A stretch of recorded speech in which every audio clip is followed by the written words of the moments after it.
Hello everyone, good evening to all of you. Welcome. कैसे हैं आप लोग? आशा करता हूं सभी लोग अच्छे से होंगे और अपने रेस्पेक्टिव एग्जामिनेशंस के लिए आप लोग सब प्रिपेयर कर रहे होंगे, ताबड़तोड़ मेहनत कर रहे होंगे। ओके, सो चलिए बात करते हैं। देखिए, मैं आज एक इंपॉर्टेंट एग्जामिनेशन के बारे में बात करने आया हूं। मैं बात करना चाहता हूं ओपीएससी एडबलई रिक्रूटमेंट के बारे में। तो जितने भी ओडिशा के स्टूडेंट्स हैं, ये स्टेट स्पेसिफिक है। ओके, ये इसमें अदर स्टेट आप लोग अप्लाई नहीं कर सकते कोई भी। जैसे अपना बीपीएससी एई आता है या फिर एमपीपीएससी एई वगैरह आता है, जैसे असिस्टेंट इंजीनियर लेवल पे एग्जामिनेशन होती है, जैसे यूपीपीएससी एई की एग्जामिनेशन होती है, स्टेट लेती है ना। उसी तरह से ओपीएससी एडबलई आता है, यहाँ आता था डायरेक्टली, है ना। असिस्टेंट एग्जीक्यूटिव इंजीनियर लेवल पे यहाँ सीधा रिक्रूटमेंट होता था, एग्जामिनेशन प्रोसेस के थ्रू से होता था। तो अब हुआ क्या है, देखिए, मैं जो मुद्दा है, आप अगर जुड़े हुए हैं पहले से हमारे साथ, तो बीच बीच में, क्योंकि ये मैटर आज से नहीं चल रहा है, 2 साल हो गए लगभग इसको, तो मैं बीच बीच में हर बार इस चीजों को एक्सप्लेन किया हूं। ओके, तो आज फिर से जरूरत पड़ गई है, इसलिए मैं एक्सप्लेन कर रहा हूं। और जितने भी ओडिशा के एस्पिरेंट है ना, आप लोग ध्यान से सुनिएगा। जो भी एडबल पोस्ट के लिए एलिजिबल है, जिनका भी ग्रेजुएशन है, क्योंकि इसमें मिनिमम रिक्वायरमेंट ग्रेजुएशन है, बीटेक क्वालिफिकेशन होना चाहिए, है ना। तो जो भी ग्रेजुएट हैं, तो आप लोग ध्यान से सुनिएगा, बी अलर्ट, एक्टिव हो जाइए, चौकन्ना हो जाइए। देखिए, 621 पोस्ट है इन ओवरऑल, है ना। 621 पोस्ट यहाँ पे सीधा लिखा हुआ है, देखिए, ओईएस cadre, Odisha engineering service cadre. अब इसमें मुद्दा क्या है, ये एग्जाम होना था लेकिन हुआ नहीं अभी तक। क्यों? सबसे पहले गवर्नमेंट ने एक अमेंडमेंट लेके आ गया कि थ्रू गेट हम करेंगे, मतलब जिनका जिनका गेट स्कोर है हम रिक्रूट कर लेंगे। ठीक है, रिक्रूट कर लेंगे। तब हुआ क्या, जो स्टूडेंट्स है ना, जो उड़ीसा के लोकल एस्पिरेंट है, स्टूडेंट्स हैं, मेजोरिटी ऑफ स्टूडेंट्स इस चीज के खिलाफ है, रिक्रूटमेंट अगेंस्ट गेट। वो कह रहे हैं कि आप प्रॉपर वे में स्ट्रक्चर बनाइए। ठीक है, ओपीएससी एडबल एग्जामिनेशंस का एक स्ट्रक्चर बनाइए, प्रॉपर स्ट्रक्चर बनाइए। आपको जितना हार्ड से हार्ड करना आप वो करो। फिर तो वही बात हो गई ना, जैसे नॉन टेक्निकल कैडर में कोई, मतलब मान लो कोई पोस्ट है, जैसे एसडीओ वगैरह होता है ना, डिप्टी कलेक्टर वगैरह होता है, तो स्टेट पीएससी एग्जाम नहीं कंडक्ट करवा के वो बोलेगा नहीं, हम आईएएस का जो एग्जाम दिया है, जो उधर फेल हो गया है, जो उधर इंटरव्यू तक पहुंचा है, उनको ले लेंगे। क्या बात हुई? फिर कोई मतलब ही नहीं है, फिर तो कोई मतलब ही नहीं है ना। तो इसी तरह का कुछ यहाँ पे बात हुई है कि ओपीएससी एडबल कैडर में, है ना, हम सीधा गेट के थ्रू से रिक्रूट कर लेंगे। तो इसके अगेंस्ट में बच्चे खड़े हुए, उड़ीसा हाईकोर्ट में केस लगाया उस अमेंडमेंट के खिलाफ, जो पहली बार अमेंडमेंट आई थी।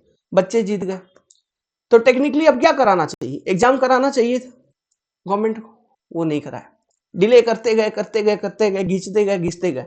अब वो क्यों डिले कर रहे थे, उनके बैकग्राउंड में उनका कुछ और चल रहा था, उनके माइंड में, है ना। वो क्या चल रहा था मैं आगे आपको बताऊंगा। अब डिले करते गए करते गए करते गए, तो फिर से स्टूडेंट प्रोवोक हुए। स्टूडेंट्स उस सेम पूरा मुद्दा को लेके गए सुप्रीम कोर्ट, और सुप्रीम कोर्ट से बोले कि साहब देखिए, हम लोग कोर्ट हाई कोर्ट से केस जीत चुके हैं और ये लोग अभी तक एग्जामिनेशन कराने का कोई नाम नहीं ले रहा है। तो सुप्रीम कोर्ट में भी केस का हियरिंग हुआ, वो वहां से भी केस डिस्पोज हो चुका है, क्लियर कट, एकदम क्लियर कट डिस्पोज हो चुका है। और स्टेट को रिकमेंड किया गया कि आप एग्जाम कंडक्ट करवाइए। फिर भी कुछ नहीं, कोई नहीं, कोई बात नहीं सुन रहा। अब क्या हुआ, रिसेंटली अब फिर से नया अमेंडमेंट लेके आ गया। पहले वाले अमेंडमेंट में किया था कि गेट से डायरेक्ट ले लेंगे, इंटरव्यू का वेटेज नहीं था। अब जो नया अमेंडमेंट लाया है, उसमें क्या कर दिया, उसमें कर दिया 90% गेट स्कोर का वेटेज, 10% इंटरव्यू का वेटेज, बाकी और कुछ नहीं लिखा है ना। सिलेक्शन प्रोसेस के बारे में और कुछ नहीं लिखा है। कभी बोल रहे हैं हम लगातार 3-4 साल का जो गेट है उसका स्कोर एवरेज करेंगे। अरे भाई, कौन 3-4 साल तक लगातार गेट एग्जाम देगा? मान लो 3-4 साल तक गेट, मतलब कुछ भी क्लैरिटी नहीं है। आप समझिए परेशान क्यों है यहाँ के एस्पिरेंट, कुछ भी क्लैरिटी नहीं है। उससे बेटर है आप एक अपना स्ट्रक्चर बनाइए, एग्जामिनेशन प्रोसेस बनाइए। जितना भी हार्ड एग्जाम लेना चाहते हो उतना हार्ड लीजिए, एस्पिरेंट है पढ़ने वाले, वो पढ़ लेंगे। आप बनाइए एग्जाम का स्ट्रक्चर, तो बनाइए और एग्जामिनेशन कंडक्ट करिए। ओके, तो बहुत सारे बातें हैं इसमें।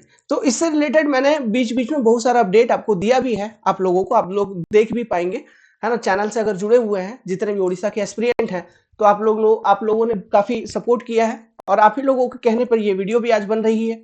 तो मैं आज ये वीडियो क्यों बनाया हूं, तो इसलिए बनाया हूं कि अब देखिए, जो पुराना अमेंडमेंट था उस अमेंडमेंट पे तो हाई कोर्ट में और सुप्रीम कोर्ट में दोनों जगह विनिंग पोजीशन पे है कौन? एस्पिरेंट्स।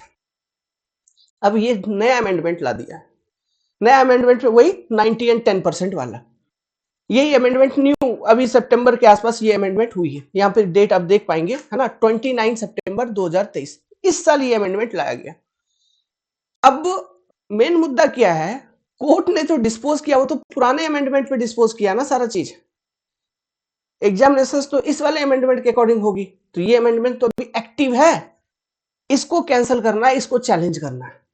अब इसको चैलेंज करने के लिए फिर से एस्पिरेंट यूनाइट हो रहे हैं। देखिए लंबा समय है, गवर्नमेंट को भी ऐसा नहीं करना चाहिए, इट्स ए लॉन्ग प्रोसेस। आर या पार की कहानी करो, ये अमेंडमेंट लाके दे दिए हो, नोटिफिकेशन नहीं निकालते हो। अरे नोटिफिकेशन भी तो निकाल के बताओ, है ना। एक अमेंडमेंट लाके छोड़ दिया, बच्चे के दिमाग में तो चलता रहेगा। ऐसा भी तो कहां हो रहा है कि नोटिफिकेशन दे रहा है कि नहीं मार्च में हम एग्जाम ले लेंगे, या उस दिन एग्जाम ले लेंगे, या फिर उस दिन हम सिलेक्शन ले लेंगे। ऐसा भी कोई इंफॉर्मेशन नहीं है, कोई शॉर्ट नोटिस नहीं है, कुछ नहीं है, नथिंग। समझिए, कुछ भी क्लैरिटी, एक बस अमेंडमेंट का खेल हो रहा है। और बहुत लंबे समय से बच्चे बैठे हुए यहाँ पर, ना तो वो गेट वाले गेट दे पा रहे हैं, ना तो जो एस्पिरेंट है उनका कुछ हो पा रहा है, किसी का कुछ नहीं हो रहा, बीच मजेदार में फंसा हुआ है चीज। तो अभी क्या है, जो एस्पिरेंट्स है ना, वो फिर इस अमेंडमेंट को चैलेंज करेंगे। और चैलेंज हमको किधर करना होगा? ऑब्वियस सी बात है, हमें चैलेंज करना है हाई कोर्ट के अंदर, ठीक है। सबसे पहले तो हाई कोर्ट में, अब ये जो न्यू अमेंडमेंट है इसको हाई कोर्ट में चैलेंज किया जाएगा। अब इसके लिए वही बात वही होगी, देखिए ग्रुप बना हुआ है, फाइट अगेंस्ट गेट, आप देख पा रहे होंगे, है ना। अब ये न्यू ग्रुप है जो कि इसके लिए, हाँ उसमें वो पुराने बच्चे भी हैं। अब देखिए बहुत लंबे समय से कुछ बच्चे जुड़े थे, कुछ आगे पीछे भी हो जाते हैं, तो इसमें अब न्यू बच्चे भी हैं।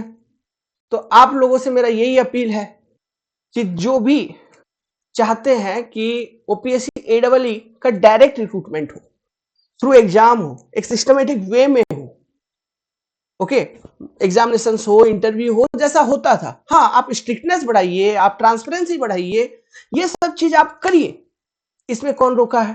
तो जो भी ऐसे एस्पिरेंट है, ऐसे विचार रखते हैं, ओके, जो भी ये थॉट प्रोसेस से गुजर रहे हैं, kindly join this particular group. इस ग्रुप का टेलीग्राम लिंक मैंने डिस्क्रिप्शन बॉक्स में दे दिया है। Fight against GATE, fight against GATE all India नहीं, सिर्फ ओपीएससी एडब्ल्यूई गेट एग्जाम अपने लेवल पे एग्जाम है भाई, उससे आप एमटेक करो, पीएसयूज में सिलेक्शंस लो, बहुत इंपॉर्टेंट एग्जाम है, उससे अपना इंटेलिजेंस लेवल बढ़ता है। गेट एग्जाम क्वालिफाई करने से बहुत ही रेपुटेटेड एग्जाम है डेफिनेटली, ओके। तो अभी ओपीएससी एडब्ल्यूई का हम लोग बात कर रहे हैं, तो जितने भी ऐसे एस्पिरेंट हैं जो कि चाहते हैं कि ओपीएससी एडब्ल्यूई का जो एग्जामिनेशन है वो ओपीएससी के थ्रू से ही हो, जैसा होता था, तो आप लोग इस पर्टिकुलर ग्रुप में जुड़िए। मैंने टेलीग्राम का लिंक डिस्क्रिप्शन बॉक्स में, कमेंट सेक्शन में दे दिया है। कमेंट सेक्शन में देखोगे बहुत सारे, देखिए हर चीज का कुछ ना कुछ होता है, हर चीज में दो चीज होती है, मतलब एक सिक्के का जैसा दो फेस होता है ना, उस तरह से इस मैटर के सपोर्ट में कुछ कोई होंगे जो, और कुछ सपोर्ट में नहीं होंगे, जो सपोर्ट में नहीं होंगे वो मुझे गाली देते हैं। भाई मैं क्या करूं, दीजिए ओके दीजिए भाई दीजिए, कोई बात नहीं है ना, कोई फर्क नहीं पड़ता। जो एस्पिरेंट है मेजॉरिटी, मैं उनका सपोर्ट कर रहा हूं, और यहां पर गवर्नमेंट को सोचना चाहिए इस बारे में टेक्निकली बहुत अच्छे तरीके से, ये बात है, ओके। तो आप लोग ग्रुप में जुड़िए, और फंड की जरूरत है। ये रहा क्यूआर कोड, आप देख लीजिए, this is the QR code, देखिए आप स्क्रीन पे सामने। अगर आप चाहते हैं अज्ञात फंडिंग करना, है ना, कि मतलब मैं जुड़ना नहीं चाहता हूं लेकिन फिर भी फंड करना चाहता हूं, तो अभी स्कैन करके फंड कर दीजिए। या फिर आप ग्रुप में जुड़कर प्रेजेंट रह के एक्टिव होना चाहते हैं, इन सब मैटर से रिलेटेड जानना समझना चाहते हैं क्या हो रहा है नहीं हो रहा है, तब आप ग्रुप पे आइए, वहां फिर फंड कीजिए, फिर है ना वो कंट्रीब्यूशन अपना देने के बाद फिर जो भी है एक्टिव हो गए। ग्रुप में आए तो ही एक्टिव हो गए आप, ओके। सो आप देख सकते हैं, सो इसलिए ये वीडियो हम बनाए थे, इसलिए मैं ये वीडियो लेके आया, क्योंकि बच्चों ने रिक्वेस्ट किया, प्रॉब्लम हो रही है ना, तो फंड रेज करने में प्रॉब्लम हो रही है काफी, तो इसलिए इस पर्टिकुलर वीडियो को मैंने बनाया। तो ये जो फाइट है, ये फाइट ध्यान रखिएगा, ये fight only for OPSC AWE exam है और कुछ नहीं है। ओपीएससी एडब्ल्यूई एग्जाम के लिए है, और किस पर है, जो न्यू अमेंडमेंट सितंबर 29 तारीख 2023 को आया है, जिसमें गेट 90% वेटेज, इंटरव्यू 10% वेटेज रखा गया है, इस वाले अमेंडमेंट के अगेंस्ट अब कोर्ट में चैलेंज करना है। पुराने अमेंडमेंट के अगेंस्ट में चैलेंज करके हम जीत गए, इस वाले अमेंडमेंट के अगेंस्ट में चैलेंज करना है और जीतना है, एग्जामिनेशन कंडक्ट करवाना है। प्लस देखिए, इनडायरेक्टली कह रहा हूं, I am not telling you all directly, physical presence भी दिखाना होता है। सो एक जगह पे क्लब होके रहेंगे, यूनिटी के साथ रहेंगे तो ही कुछ होगा। और अभी इलेक्शंस का टाइम है, ओके, तो कुछ ना कुछ पॉजिटिव निकल के आएगी सामने से। So all be united, join this particular group, link given in description box, और kindly contribute. Okay, all the best. जय हिंद, जय Jagannath. Thank you very much.